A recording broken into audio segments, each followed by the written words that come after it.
To understand how to overcome violence, we must first ask where it comes from. What are the underlying motivations which guide humanity towards violent aggression? And why is it such a fixture across all cultures? One could argue that government and religion, which were synonymous at one point in history, are mechanisms that were developed in order to contain violence. However, these modern mechanisms of containment, at least to this point, and to varying degrees, come with them an underlying and implicit threat of violence to anyone who strays outside of their often arbitrary rules. In order to keep violence at bay, the thinking goes, we must employ violence itself, no matter what unintended consequences may ensue. It is no coincidence that the state, the organization of people whom we have entrusted with the power to contain violence, is often the worst perpetrator of it, despite its responsibility to uphold the rule of law and keep contagions of violence pacified. The bloodshed of the 20th century is a prime example of how ugly the violence can get. From communism's systematic starvation of its own people, to Pol Pot's killing fields, and Hitler's Holocaust, the use of chemical weapons as well as targeting civilians that had become par for the course. This goes to show that strictly human organizations are not immune to strictly human phenomena, namely the ability and desire to inflict pain on other humans. So how did we get here? What is the source of this violence, and why has it been so difficult to decode and eliminate our propensity towards it? One such answer could come by way of French literary critic Rene Girards, whose mimetic theory provides at least some insights into this human condition. So let me start off with a parable. Once upon a time, at a daycare. "No, mine," screamed Tommy, face red and eyes full of envy, as he grabbed for the bright yellow ball, lodged firmly in Sally's hands. She could not have been more than a year his junior, but no matter how hard she gripped the toy, it was impossible to resist the sheer force of his pull. Like a demoniac possessed by the spirit of the object, it drew him in with magnetic force. He desired it like Gollum desired the One Ring. It had become his precious, where nothing, except perhaps death, could part him from it. Of course, it did not matter that there were plenty of other balls, trucks, Lego blocks, and pop-up books to amuse himself with. He wanted what she had, and he would take it by force if necessary. The rebuke of the daycare staff did not deter him, nor did Sally's uncontrollable sobbing. He had claimed his prize, what he believed was his by birthright, as if it had become his property by mere fact that he desired it. Are you familiar with this story? I'm sure we've all witnessed something like this a number of times. At a playground, pool, or a park. A child becoming envious of another child's toy. Even if there was another toy exactly the same, they want the one the other kid has.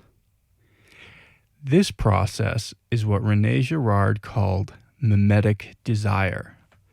The idea that humans do not have original desires, but rather go through the process of imitation, where they witness a subject desiring or possessing an object, and it in turn makes them desire that same object.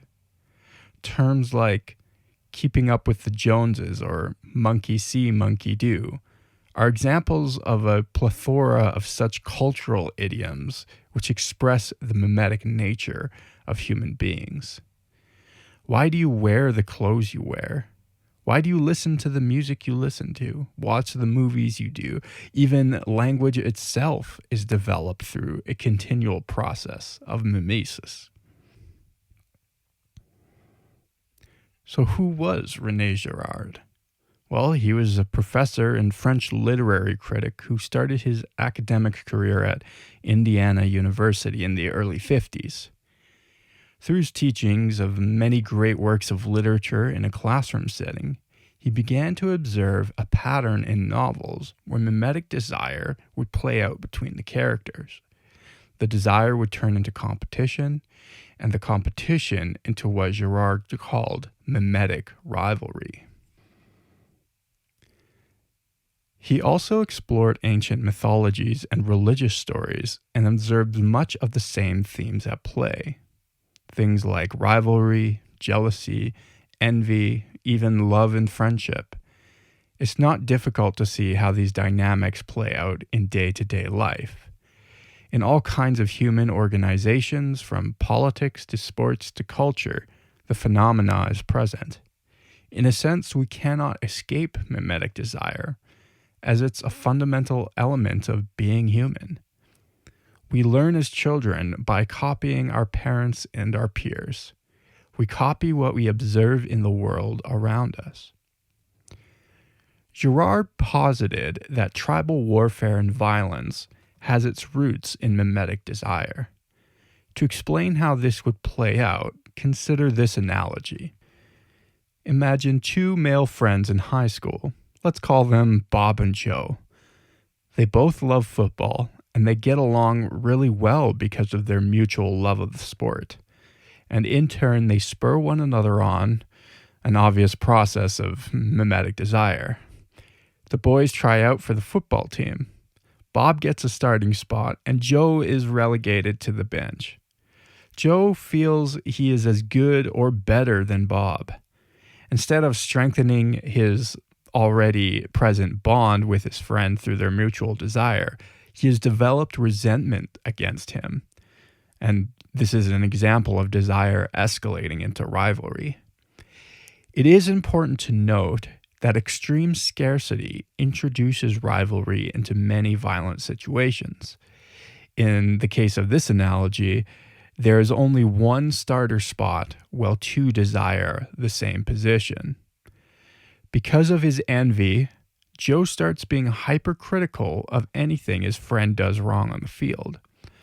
Bob starts arguing back at him, and after a few weeks of this, they get into a fistfight on the field. Bob ends up badly beating Joe. He is then rushed to the hospital. When the benchwarmer's father learns of what happens, he wants vengeance, so he seeks out Bob and brutally assaults him. When people in the town learn of a grown man attacking a boy who's not even an adult, a mob is formed and they go looking for Joe's father. The father is murdered by the mob. Joe's friends and family then form a mob of their own to more or less go to battle with the mob who killed his dad. The conflict then escalates, one thing turns to another, and voila, 50 years later, World War III. Well, perhaps this is a bit hyperbolic.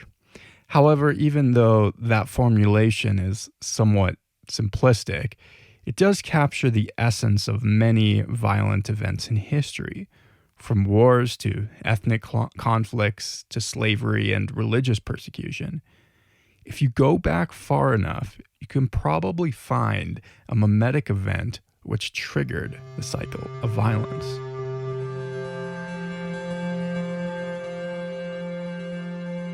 In order to invent desire, because desire is not natural, desire is not animal. Is it human? We don't know. It sometimes is human, sometimes it seems very inhuman. But how is it born? I think desire usually is born out of the contemplation of someone else who is desiring and who designates to you the object is desiring as desirable. The imitative nature of desire leads to conflict. It leads to conflict, and this is both something very obvious and which is a paradox for most people when they first realize it. If you imitate the desire of someone else, you admire that someone else, or that someone else may be your best friend. But as soon as you both desire the same object, and the objects really desirable exist only in one copy. In ones. So I shouldn't say copy because it's not a copy. It's the original. There is only one. There is only one Helen of Troy. Original, and therefore they have to fight. Therefore, the theatrical situation par excellence is a situation of two people desiring the same object because they designate that object to each other. Once the imitated subject realizes he is imitated, this reinforces his desire. He said, I certainly selected the right object. As soon as this man saw her, he fell in love with her, like I did. Therefore, we are right. Therefore, I'm more convinced than ever that I should desire her. Therefore, he's my enemy.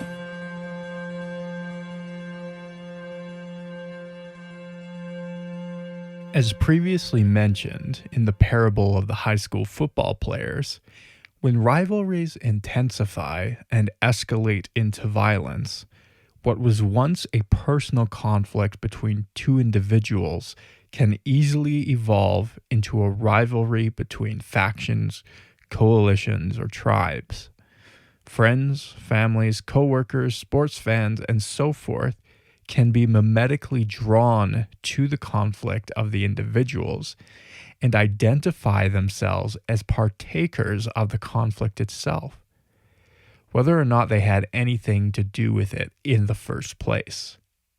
Group identities are like gasoline on the fire of conflict, where it is no longer a situation of one person aggressing against another. It is, in fact, an entire group that offends their antagonist group, with these tribal identities themselves having their roots in a mimetic process. And this is where the scapegoat enters the equation. The word scapegoat comes from the Jewish and Christian book of Leviticus. Leviticus chapter 16, verse 8 to be specific. In Leviticus, Yahweh gives Moses and his brother Aaron 2 goats, one to sacrifice and one to release into the wilderness as the scapegoat, who would then carry the sins of all the people in the community. Now, the idea of scapegoating or ritual sacrifice for sins is not necessarily unique to early Judaism. However, Girard viewed the passage in Leviticus as a perfect analogy for how archaic cultures helped to solve a potentially unmitigated violent conflict, and how Judaism in particular was able to find a way of sacrifice that did not involve humans, which would have been commonplace in the ancient world. You see, if you lived in, say, 4000 BC, and you had a bad year of crops or an inexplicable illness breaks out among the community, perhaps somebody is mysteriously murdered or goes missing, and it is impossible to understand how or why these events happened. It stands to reason that the community would concoct superstitious myths to explain these events, however natural they might be. They would ask questions like, are the gods angry? Did we do something to displease the spirits? Did someone bring a curse upon us? The community then, ravished by scarcity, disease, and conflict, would try to find what Girard called the victim, the one supposedly responsible for the conflict, the bringer of bad omens, the unclean one, and so forth. The community would then identify the sacrificial victim, which would often be someone entirely innocent.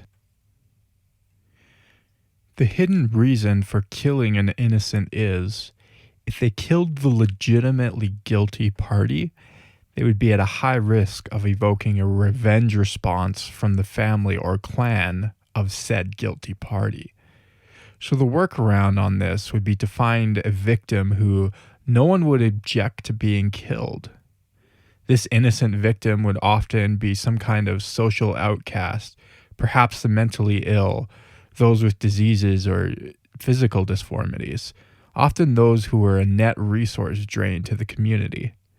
During times where resources are very limited, tensions tend to become much higher, which makes the utility of excising such a person much greater.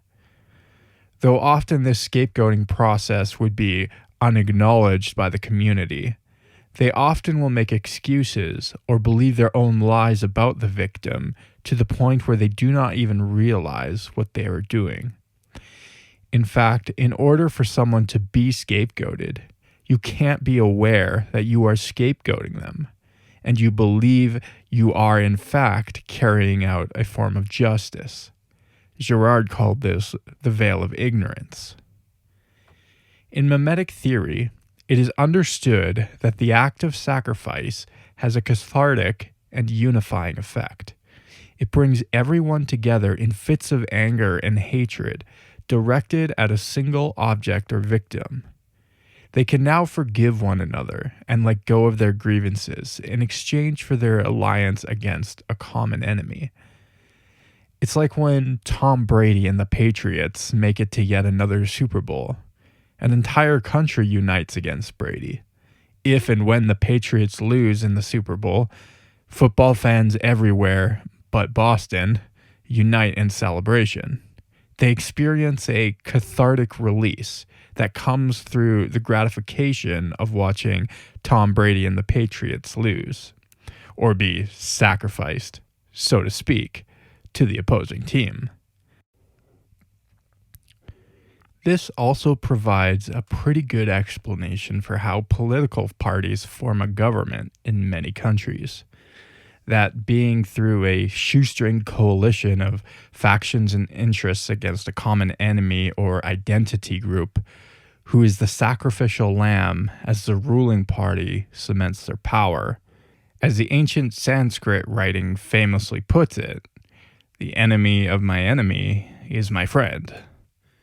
Often broad, ambiguous, and non-specific terms like illegal immigrants on the right side of the political spectrum or corporations and the 1% on the left are used in ways to unperson a large swath of people and then make psychological justifications to why violence should be used against them in a kind of archaic sacrificial rite.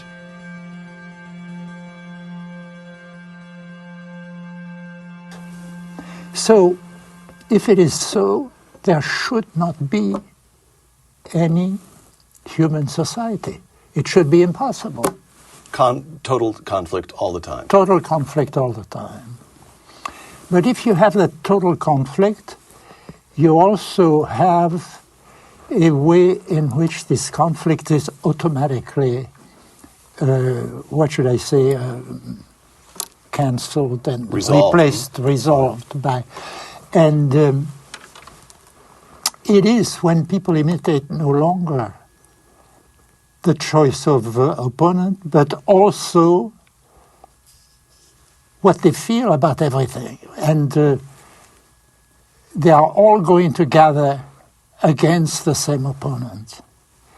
If one really feels convinced that one of the people there is more guilty than the other one, the notion of guilt will appear in the collective interplay of these people.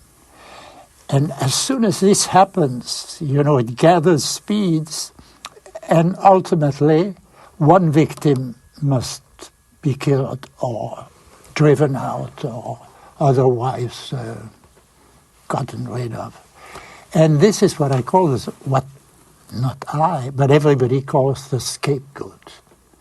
The word scapegoat comes from the Bible, the Tyndale translation of the Bible in English. In most European languages, they say emissary goat, emissary victim, victim who is sent out of the community or who is killed. You see, But that's when everybody agrees that there must be one who is more of a culprit than the others. Therefore, they unite against that one. You see, but I say at some point, people must have been reconciled in order to create communities, permanent communities, against not a leader directly, but a scapegoat. That they all killed together, and it united them. That's why, if you look at myth, they all have the same shape. It's always a story of a man who is killed by an entire community. And the first interpreters of the myth took it quite seriously because they saw violence as the main business of myth, and therefore they believed it was a real murderer who had been killed. In reality, it's an imaginary murderer, a scapegoat.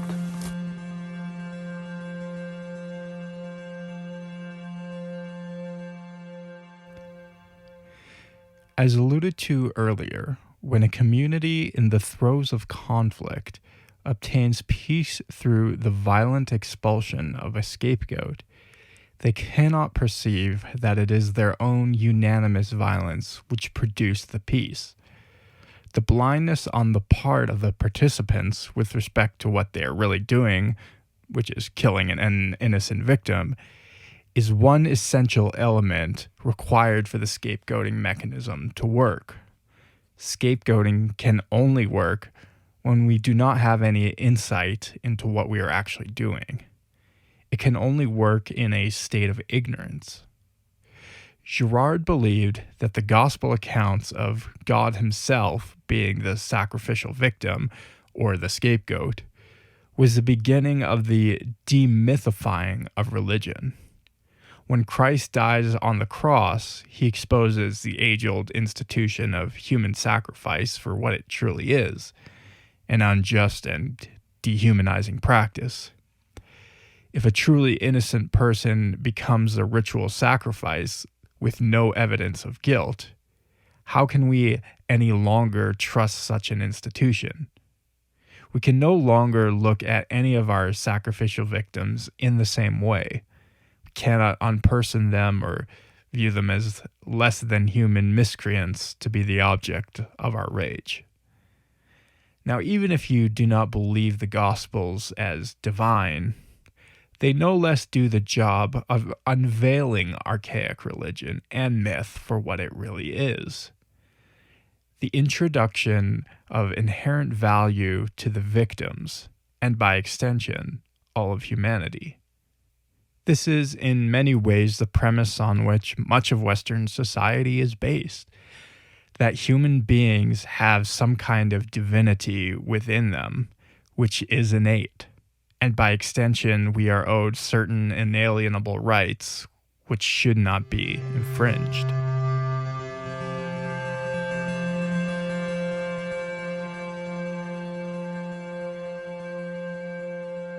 Hey folks, thanks for listening to this episode.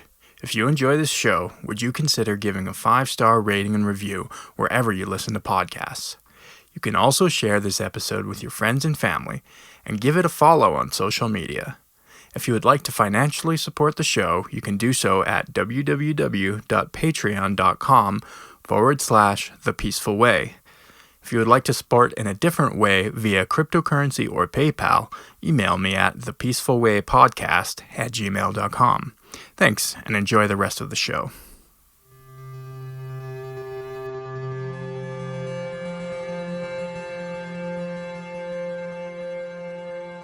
Oedipus is killed. Therefore, the community gathers around Oedipus, because Oedipus has solved the problem in a way of the disunity of the community by dying. After the death of Oedipus, people find that they have no more enemy. And they have a moment where they say, this man divided us, but in order to reconcile us. Therefore, he's a God. Therefore, he is the one who is moving us towards some kind of new form of unity. Not against him, but we should be afraid of him, but he's fundamentally good. he's a god. We see in human society as a whole, in a way, people are always united around victims. But in order to unite solidly, they must keep believing that these victims are guilty. And they are not. So, in other words, Christianity is the myth that reads all myth, the myth which is read and reads all myth. So people say, you're doing anthropology or you're doing mythology. And I answer, no. I'm showing that to read mythology right and to have the true anthropology are one and the same thing. You see, the Christians don't dare see the similarity because they are too timid. If you They're tell afraid them, that Christianity may be one may other be myth. a myth, therefore they refuse to say the situation is a mythical one. But they say the truth about it and there is no more myth. Christianity destroys mythology.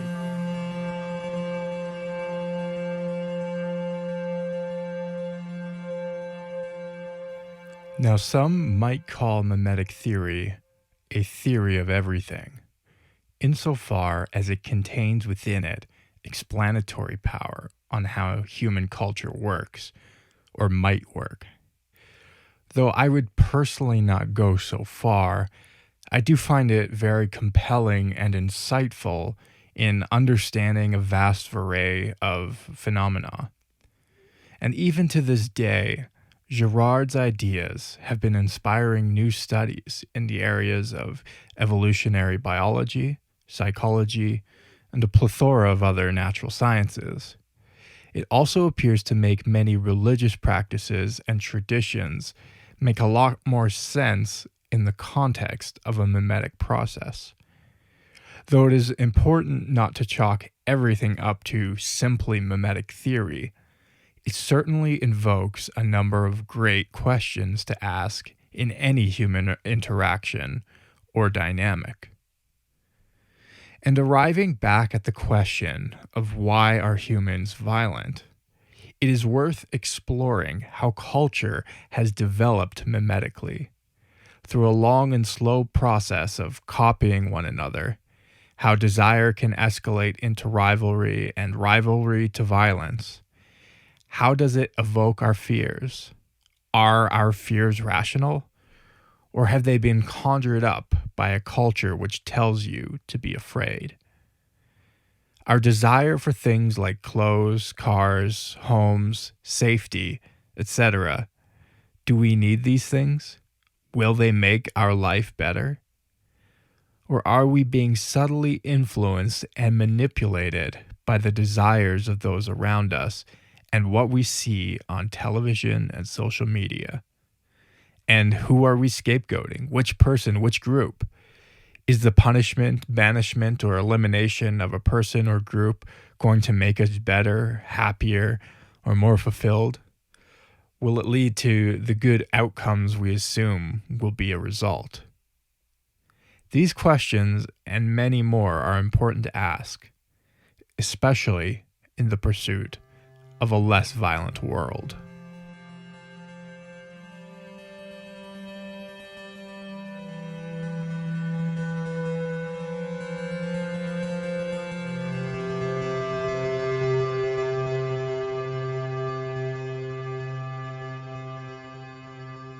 All audio clips in this episode were excerpts from the 2009 Peter Robbins interview with Rene Girard from the Hoover Institute. You can go to youtube.com and in the search bar, just search Hoover Institute Rene Girard, and you'll find that full interview. And all the music was produced by my music project, Farewell to Shadowland.